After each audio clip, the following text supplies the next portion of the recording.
บ่ได้นะคอยตีนแบบใดอ่ะ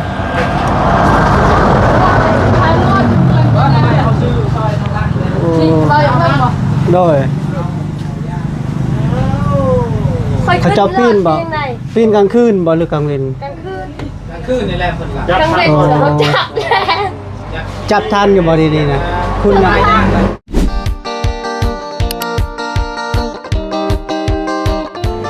มาพี่น้องเอ้ยเนาะพอดีเบาแก้วเปิดภาพขึ้นมากะเห็น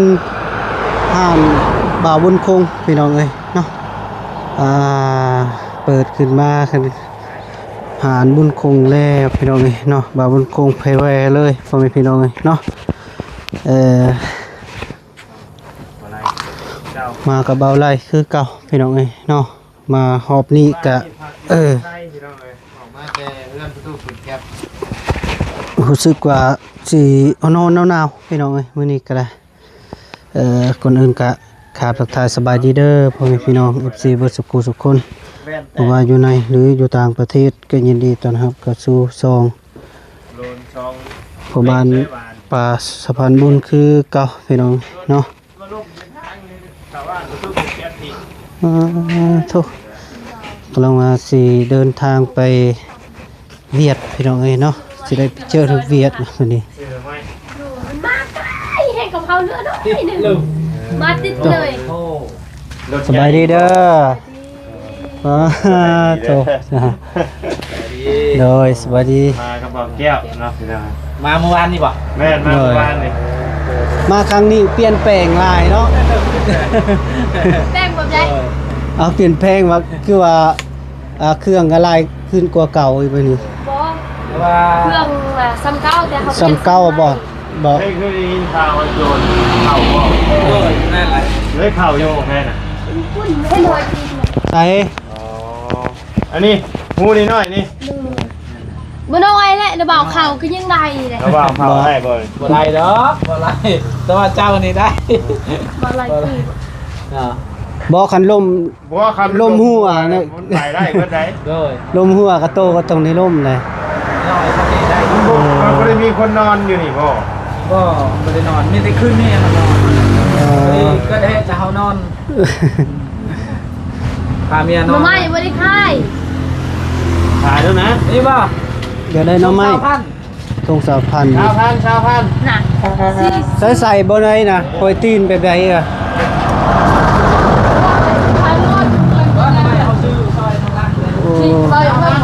โดยเขาจะปีนบ่ปีนกลางคืนบ่หรือกลางเวรกลางคืนนี่แหละคนละกลางเวรเขาจับแน่จับทันอยู่บ่ดีๆนะคุณนายเปิดประตูว่าอะไรได้เข้าคนกำลังคนเป้าน้ำบ่เข้ากำลังอีกบ่เพิ่นเป้าแล้วไผสิไปตักเอาเป่าเด้อแสดงมากๆเอาเป็นเป่าโอ้โหในบ้านก็หมดพลังหมดเลยส่วนนี้ก็ซื้ออย่าสู้ไปยังหมดเลยนี่แถวนี้ปลากระป๋องเป็นนัวยังหมดได้แล้วประมาณสงสัยเนี่ย2-3คนพุ่นเลยเนาะ3นี่แหละหลัก3-4 3-4 คน3-4 ล้านไม่3-4 คน3-4 ล้านบ่โดยบ่คิดว่าโจรน่ะเข้ามานะโดยส่งเทื่อแหละส่งเทื่อมีแต่หาแนวมาปิดแล้วบัดนี้โดยแม่นเทื่อหนึ่งบ่ฮู้เทื่อหนึ่งฮู้ชื่อไว้พาสลาแล้วมาปิดบ่ซื้อไม่18นะมา18ก็ได้ตอกอัดนี่ก็ได้ชื่ออันนั้นครับมีมันชื่อวงจรชื่อป้อมบ่สักเท่าไหร่เนาะวงจรกระบุก10,000ปลายที่เฮาก็เอาราคาย่อมเยาก็ได้ก็มีพอจับหน้าโจรก็ได้เนาะ10,000ปลายโอ้10,000ปลายให้น้องใส่ได้เข้ามาเผาเท่าไหร่เงินเฮานอนก่อนแม่โอ้ยนั่นเนาะบ่ก็เอาราคาย่อมเยาเอาก็ได้มันก็มีเดี๋ยวว่าสิลักเอา 4-5,000ยันผู้ว่ารักเอาก็แฮงดีแล้วว่าได้ผัวง่ายๆเอ้ยบ่ยากกินข้าวกินน้ำแล้วบ่กินแล้วมาแล้วกินยักษ์เบากินอาหารอยู่ตลาดเชฟโบนมาละหลายอย่างเยอะกินตำมะกุ้งแน่นะกินทำไมเมื่อวานเด้น้องไม้เมื่อวานดิก็ซื้อซอยน้องลัง ล่าง อืม โดยทุก15วันขายไม่ได้ เจ้า บ่ได้ขาย ทำเรื่อยแล้วบ่อายุจำกันบ่ โอ้เป็นกันเพิ่นได้แหละอยู่ประมาณ15ปีแต่เฮาสิแต่กว่านิดนึง น้องลังไหม โดยแต่โตเฮามันใหญ่ ก็นั่นแหละเราจึงถาม น้องลังอยู่ไสเนาะ ใครเกิดก่อน ให้เกิดก่อนเราจะรู้อยู่เลย น้องรักและเกิดก่อนเนาะน้องรักประมาณ15ปี อ๋อ แต่ว่านั่นก็ ว่าแล้วว่าถามตอนนั้นคือว่า13หรือ10น้องลัง ลาวกับน้องอ้อย14ปีลาวเป็นเอื้อย บ่ ด้วยเราได้ประมาณ14ปี โจรปล้นห้างว่าบุญคงพี่น้องเลย พอดีมื้อนี้ก็สิพาทางเบาแก้วเพิ่นเขาเวียดเพิ่นแหละ เขาเวียดบ่ เด้อ ไปบ่น้องใส่กะ ไปเบิ่งรถมาซื้อให้ทางน้องเพิ่น เด้อ เอาให้ลองชม เอ้า เบ้า เบ้า ไป เบ้าสิไปแล้วได้ซะไปนำพ่อเฮาบ่ แม่น ไปน้ำเฮา เดี๋ยวเจ้าสิไปบ่ล่ะ บ่ละ อ่าเจ้าแต่เดี๋ยวว่าเจ้าไปแล้วสิให้เบาไล่ไปน้ำ ไปนำก็ได้ไป ไปน้ำกัน ไปนำก็ได้เอารถค่อยไปก็ได้เอารถ ไปเที่ยวเวียด พวกก้ารถเคยไป เอารถค่อยไปก็ได้ รถบาลาวล่ะ ฮะ มาสิไปแปลงอยู่เวียดได้เปล่า ได้ ก็ได้สิ รถเฮานี่มีชื่อ รถบาลาว เราเสียไปแปลง รถเฮาก็มีซื้อคือ เชื่ กั อน มันแตกเลย รถเวียดบ่ อ๋อ สำหรับรถเวียดนะเขาขี่ดีนี่นะ มุ่นไม่ได้คอยนะ แตกคือกันจบ แตกแล้วทั้งตาทั้งแบนเมื่อวานนี่ เอ้าบัดนี้เฮาก็สิภาค2แล้วบัดนี้ฮะก็ตั้งเมื่อวานนี่ โอ้ ทางบ่แก้วว่าอะไร โดย สิภาค2ก่อน ชื่อในไรซองเจ้า ช่อง น้องไซพาลุย น้องสายพาลุย เอาคือเดียวกับเบาไล่เนาะพาลุยเนาะ ไซลุยบ่เป็นพาลุย เออสายลุย พาเราเป็นยัง เออ นั่นแหละเขาอยากตั้งแบบนั้นโผล่ไว้ให้ตักแบบนี้ พา เลา เรา ะบ่คักแล้วเลาะไปว่าเอาไปเลาะลิ้นนะ เออ โอเค อัน โอ นี้ เค ลุย ลุยเนาะ เออ เป็นหลับ ลุยอย่างเดียวเนาะ ใส่กระหล่ำหมด จากคนละคนติด คน ตาม ตาม8คนหากระตั้งเมื่อวานนี่ โอ้ได้อยู่เนาะ เอาพี่น้องเลยเนาะ ฝากซอง นี่ถือว่าไว้ เบา น้องไส้ ไปตัดเองได้ แน่นอน สายลุยเด้อพี่น้องเด้อ นี่ โดยฝากติดตามเด้อทาง ติดตามให้น้องเนาะ แล้วก็ทาง FC ทางเบาไลฝาก ใส่ ติด เบิ้ง ตาม เบิ้ง น้อง น้อง ใส ใส่สายลุย สายลุยเนาะ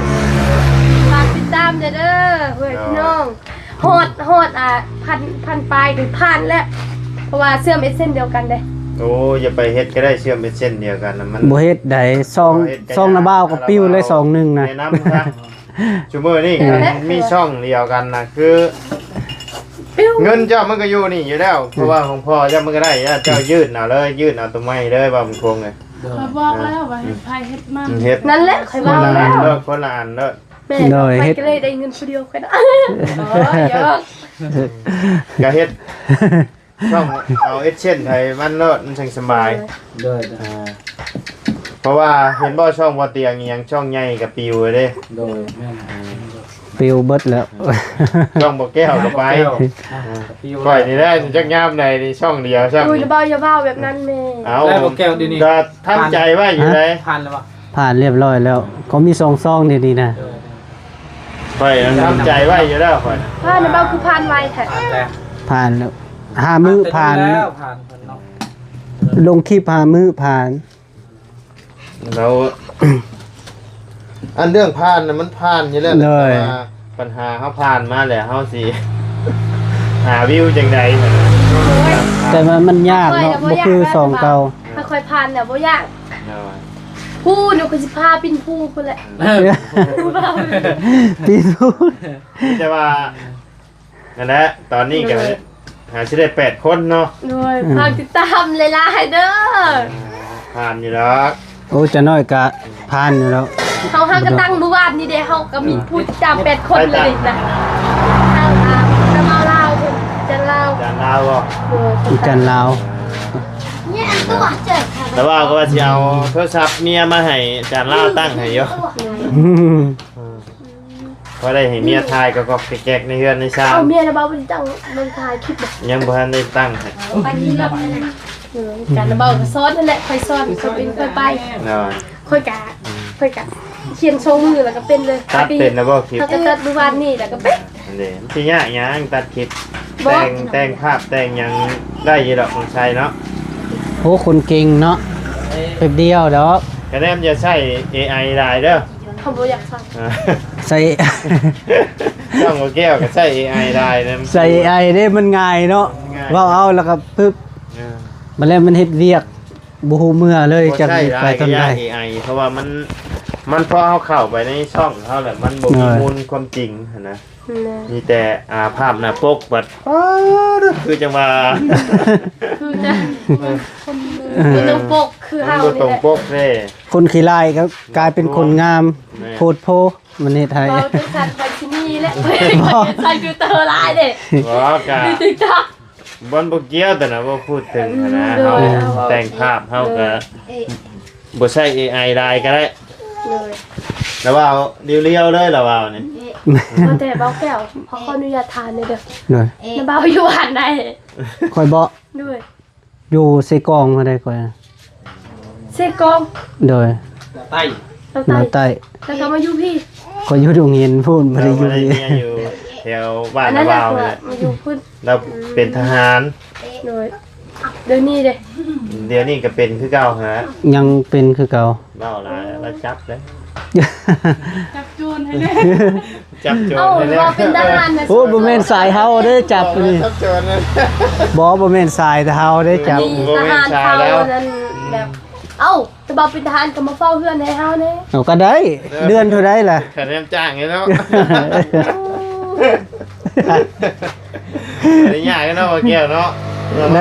นอนอยู่นี่เดี๋ยวนี้ โยนอนลาเนาะ กล้าเหรอ เมื่อยนอนก็ถ่ายคลิป โลก สบาย แบบได้เงินเดือนของโลก โอ้เงินเดือนก็ได้สบาย กินเลยอยากกินนู่น อยากกินเองกิ๊ก โยลักกินกูคืนนั่นแหละ เอาไปเอามาให้ เบียร์เบิดเด้ ต้องลงจ้างมาเผาหรือจ้างมากิน จัง ชามากินโอ้เป็นเอาไงเนาะเรายอมน้องใส่ก่อนเนาะ นอนอีกอ่ะจังแม่นอยู่ พอดีว่าหัวฮอร์โมนพี่น้องเอ้ย ถูกชำใดก็ปีนได้ใช่พวกเพิ่นปีนขึ้นหมองนั้น เอาบ่สูงบ่ได้ได้จ้ะ พาไปเบิ่ง นี่ว่าพี่ใครสิพามานะเบา เบิ่ง ไป ช่องเบานี่ก็เบิ่งนี่จนแป้นหมดเพิ่นเหยียบน่ะ เออ หอยตีนเพิ่นหมด เพิ่นปีน แต่นี่น่ะหอยผ้า เพิ่นปีนแต่ทั้งนี้บ่ มีทางเทิงนี่ เกี่ยวอันนี้เนาะ ก็สิแม่น2-3คนและมีผู้รับเอานี่เนาะ ประมาณ ผู้หนึ่ง 4-5 ครับ คนนี่แหละ ขึ้นได้ยังไงวะ เออยานนี่เฮ้ย นี่เด้ผู้หนึงอยู่กด ผู้นึงอยู่กด อยู่คน พี่น้องผู้น้อย ผู้หนึงขึ้นเนาะ ค่อยขึ้น โอ้บ่ได้น้อยได้เบาไหลนี่นะเข้าง่ายอยู่ขึ้นลิฟต์ลองมาดูขึ้นแบบไหน อย่าละบ่ขึ้นก็อย่า ไปเด้ไป มีอะไร มาอยู่ กัน กดเร็ว ไม่บ่อยาก บ่อย่า ได้บ่จำเป็นต้องอยู่เลยจับ โอ้ยอย่าเอาแบบอย่างแม่ เอาส่งฟิวได้นี่น่ะ สองปิ้วอย่าเอาแบบอย่างแม่สิไปอยู่ นี่เขาสิขึ้นทางนี้ซ้อมกับเราอยู่นี่นะอยู่นี่จะเป็นหอย เดี๋ยว นี่เอาพี่ เออ เบิ่งเอาเด้อ แล้วชื่อกล้องมาติด เบิ่งเอาเด้อนะเรา โอ้ โดยไม้นะบ้าวคุณมันสิแตกลูก ระวังไม้เด้อ เออ ระวังไม้ตกเด้อ ได้แล้วได้แล้วได้แล้ว เจ้าชอบหัวค่ะด้วยค่ะได้ป่ะได้นี่กูหลบ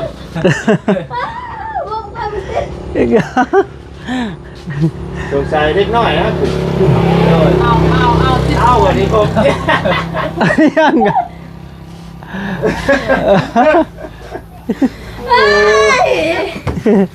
เด็กน้อย นี่ โอ้เขาอะไรสงสัย เปิดกรงเยี่ยมเท่านั้นแหละ อืม เพราะว่าเพิ่นโบเปิดนั่นนะครับโบฮู้คือกัน เป็นเปิดเยี่ยมป้าเอาไว้เลย เข้ามาแต่เพิ่นเอาออกเพิ่นออกตรงนี้เนาะ โอ้ขึ้นกับสลัดเนาะ แต่ว่าช่อง ขึ้นได้แล้วก็ ปลดล็อกอีหยังแล้วก็ออกเลย มันสิลำบากแต่ตอนเข้านะ แม่น แบบนี้นะ เออ เออสบาย ไป ซีเมียเฮาตอนเช้าแล้วมึงเข้ามึงอะไร เขาเปิดประตูไว้เลยบ่ เข้าแล้วพาไปทดสอบครับ สอบเดียว สอบเดียว สอบเดียวในใจบ่เจ้านับไว้อยู่ ด้วย เดี๋ยวนอกข่าวเขาชื่อมาครับผู้แล้วว่าการทดสอบเลย เด้อ แต่ ใคร นี่แหละพวกนัวเกลือปังปงเกลี้ยงเลย เกี่ยงเลย อย่าสูบอีหยังหมด อืม มันคือสิอึดเข่าอึดอาหารนั่นแหละ ก็คือ ว่านี่นะบาง ประมาณนั้นนั่นแหละ ขี้ยา แม่น แม่จนกระจอกแม่เขา โจร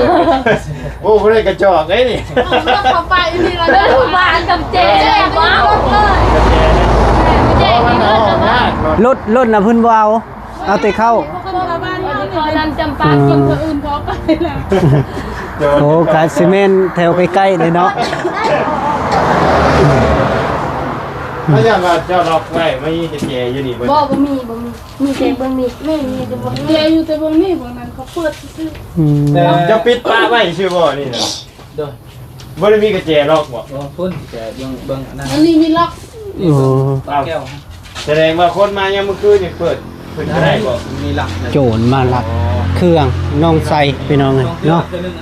โอ้ปีนเข้าทั้งปองนะ อันนี้ พี่น้อง ไว้ เอ้ย ที่เลี้ยง เอาเปิดประตู อยู่ จะ นี่ นั่ง มันแคบอยู่นี่มันก็ที่ ได้รับตัวนี้ อยู่นี่มันก็กว้างอยู่นี่มันก็กว้าง เลย อยู่นี่กว้างสุดมันเลือกเลย นี่แต่เขาบ่ละแท้กันบ่แม่น แนวมันแล้วทางได้เข้าง่ายมันก็ขึ้นทางนั้น เนี่ย